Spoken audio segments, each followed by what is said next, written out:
It's always nice to get some good news, no matter how minor or expected it may be.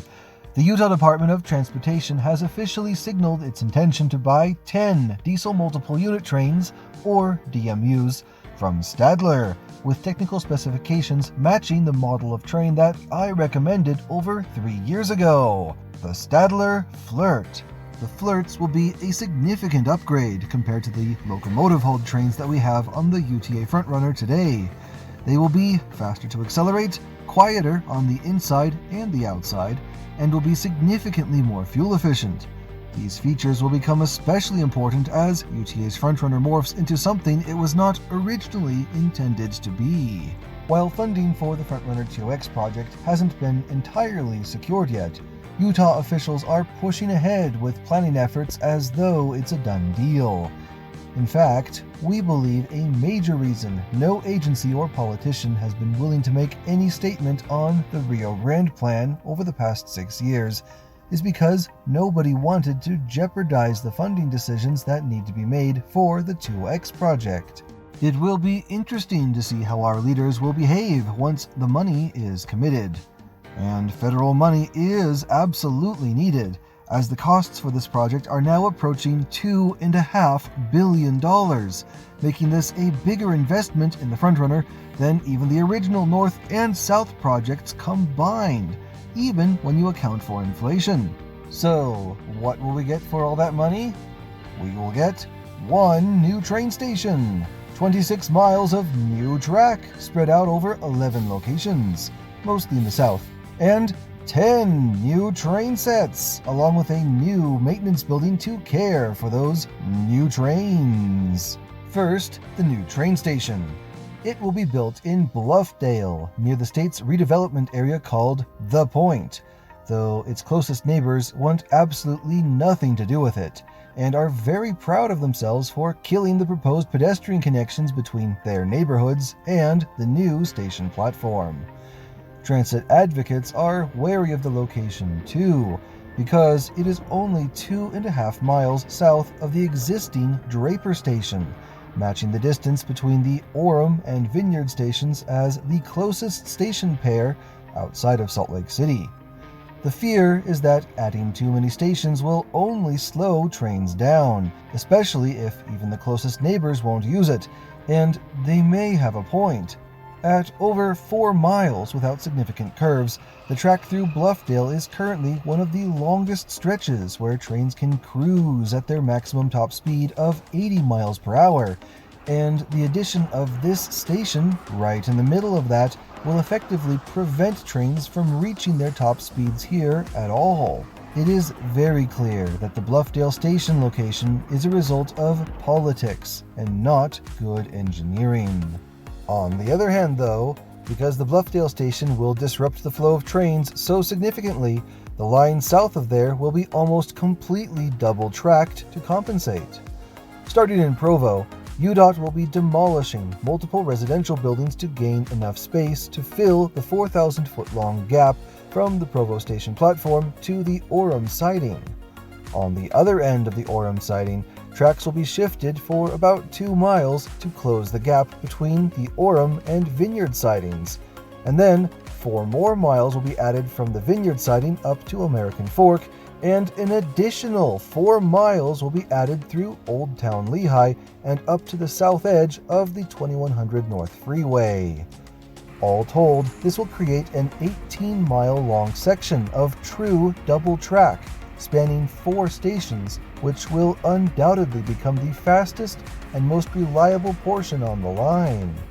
For a sense of scale, 18 miles is just 1 mile short of the original track's blue line, and is still as long as the exclusive rail portion of the red line between Daybreak and Ballpark.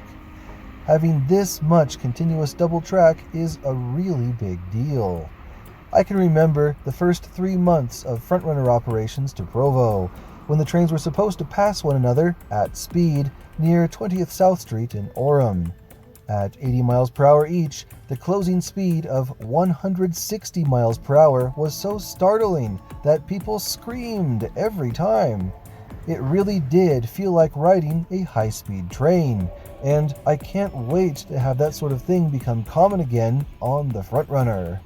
However, beyond this 18-mile section of true double track, and accepting the future Bluffdale-Draper pair and the existing Central Station North Temple pair, no other two stations will be directly linked with two tracks, meaning every other instance of quote-unquote double track, that will just be expansions of the existing sidings.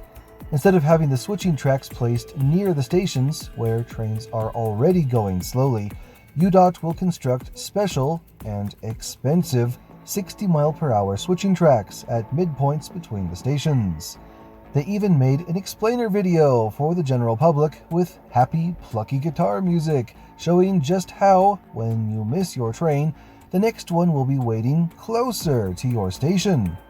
The implication here is that, unless every train is able to follow its schedule exactly down to the minute, there are going to be a lot of stopped trains on the main lines, not just waiting at stations. And even when there is no wait, the presence of the 60-mile-per-hour switch means that tracks that used to be rated for 80 miles per hour will now be limited, at least in one direction, to 60 miles per hour, or 25% slower. For the sake of thoroughness, here is the complete list. The Lehigh siding will be extended 2 miles north through the Jordan River Narrows, where trains are already limited to 45 miles per hour, so the switch here won't actually be so bad. But this will leave a strangely short gap of single track only 2.5 miles long before reaching the new Bluffdale station.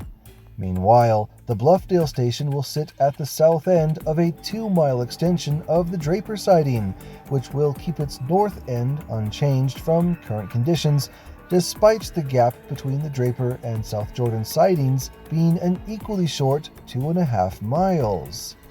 It may sound petty of me to be complaining about the 5 miles of disconnected single track, but it's worth remembering that each of the new 60-mile-per-hour turnouts is a very complex and expensive machine, costing millions of dollars per installation, and which must be properly maintained to operate reliably in both the winter snow and the summer heat. Adding up these costs and these risks, my intuition tells me that if there wasn't such a strong political mandate to increase train frequency at the expense of every other metric, the more sustainable way to increase capacity would have been to spend a little bit more money, skip the 60-mile-per-hour switches, and build out real double track between individual station pairs, even if that would take a little bit longer. Of course, engineers must work within the funding and project goals given to them, even if there is a more elegant solution waiting just beyond those constraints. To me, though, this type of decision-making is emblematic of Utah's myopic development strategies. Without any long-term plan or funding schemes, we will continue to spend millions of dollars on things like special switches and signaling systems, only to rip them out a few years later when more funding comes through for real double tracking. Continuing north, the next siding expansion will be at Murray, which will be lengthened 1.5 miles to the south, right up to the bridge over I-215. Next, the South Salt Lake siding will be extended 2.25 miles south through the Roper Yards area until just north of the bridge over 33rd South Street. Unlike the current schedule, the South Salt Lake siding will be a scheduled meet point under the new, more frequent schedule, even though the gap between Murray and the longer South Salt Lake sidings will be the same strange 2.5 miles of single track. Also strangely short will be the 4,000 feet of single track from the north end of the South Salt Lake siding up to the current start of double track at Salt Lake Central Station. But, thanks to the presence of the freeway bridge and other spatial constraints, this area will be extremely difficult to expand for a second track.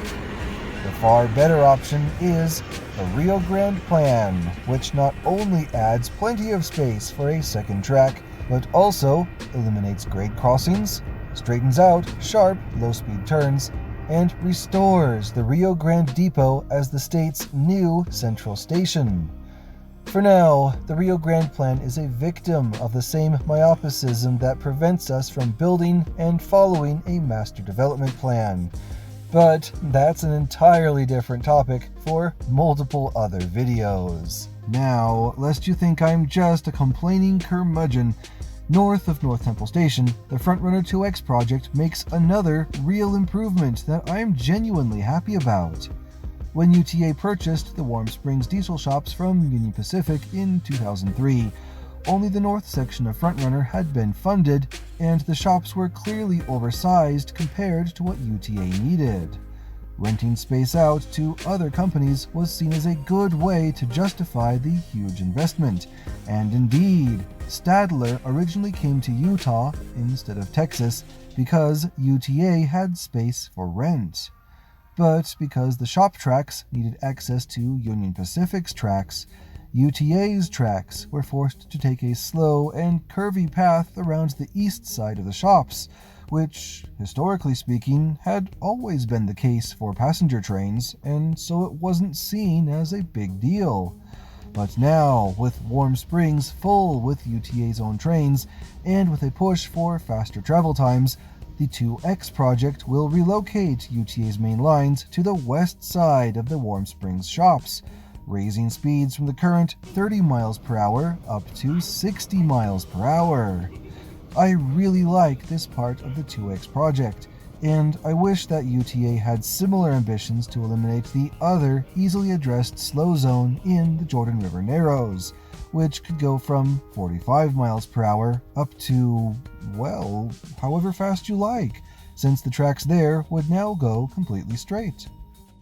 North of the Warm Springs yards, the double-track section will extend 1.8 miles to the north, ending just before the I-215 bridge over the tracks, for a total of 5 3/4 miles of true double track from Salt Lake Central up to this point.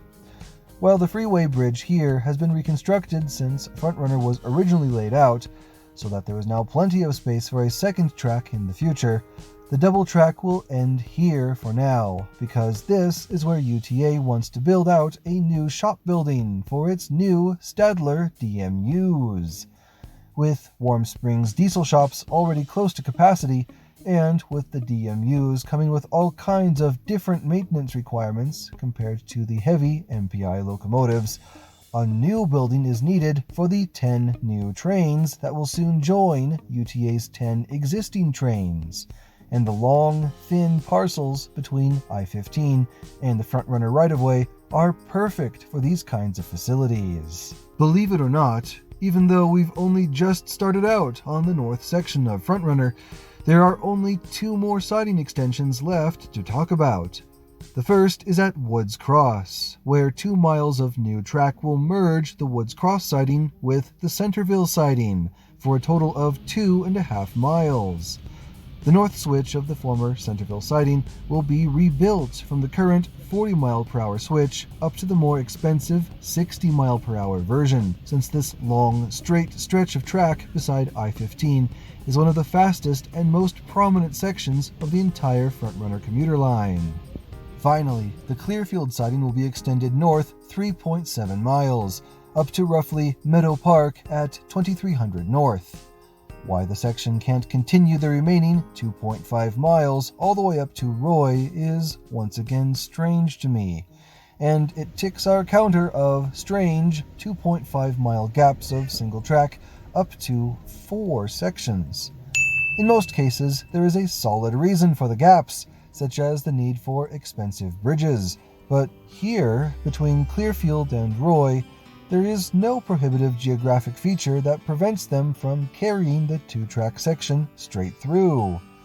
My prediction is that once the FrontRunner 2X project is complete, there won't be another single large project like this one on FrontRunner again.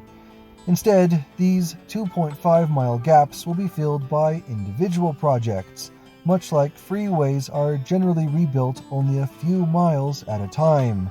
And my prediction is that this section, from Clearfield to Roy, will be among the first gaps that are closed.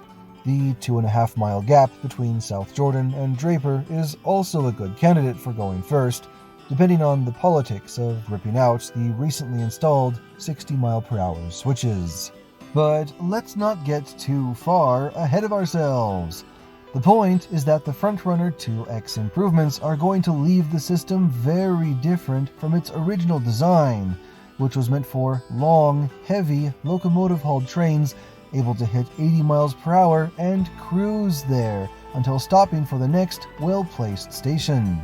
As we've just seen, the new system will have stations spaced at irregular intervals, with switches placed in even weirder places, meaning there will be a lot more speeding up and slowing down.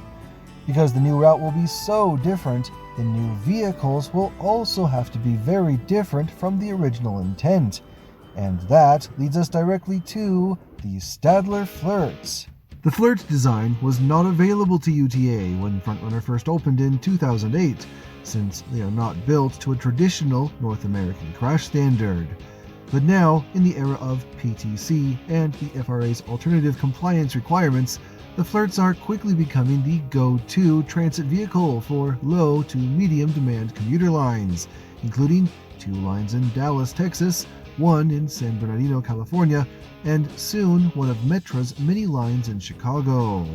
UTA's FrontRunner will be the busiest rail line by far to adopt the Flirts, so they are naturally going to be slightly different than the existing Flirts of other systems. But first, back to the basics. The Flirt is an electric train that draws its power from either overhead wires or from a special car located in the middle of the train called a power pack, which can contain batteries, hydrogen fuel cells, diesel engines, or some combination of these.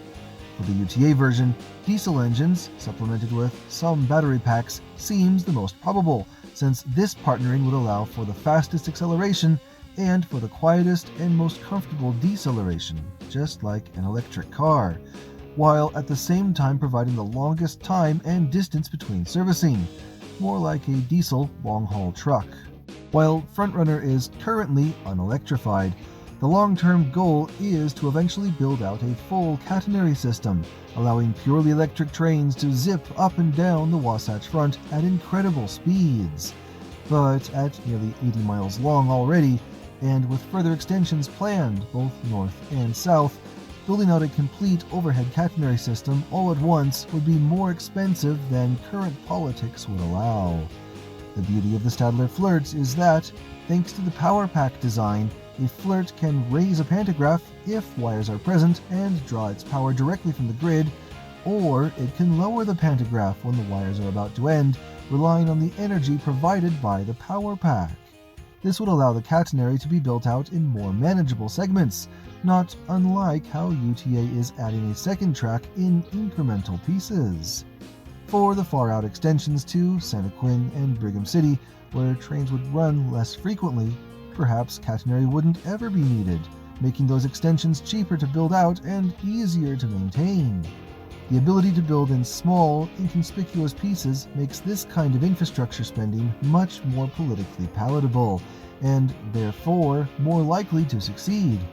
UTA and UDOT absolutely made the correct choice here. The infinite scalability of the Flirts has to be my favorite aspect of the entire FrontRunner 2X project. Further details on the trains themselves are still sparse. We know from plans submitted for the new maintenance building that the trains will be 315 feet long, making them 49 feet longer than any other Flirt in the USA. This extra length is enough to add a third trailer car, which is one of the unpowered passenger cars located in the middle.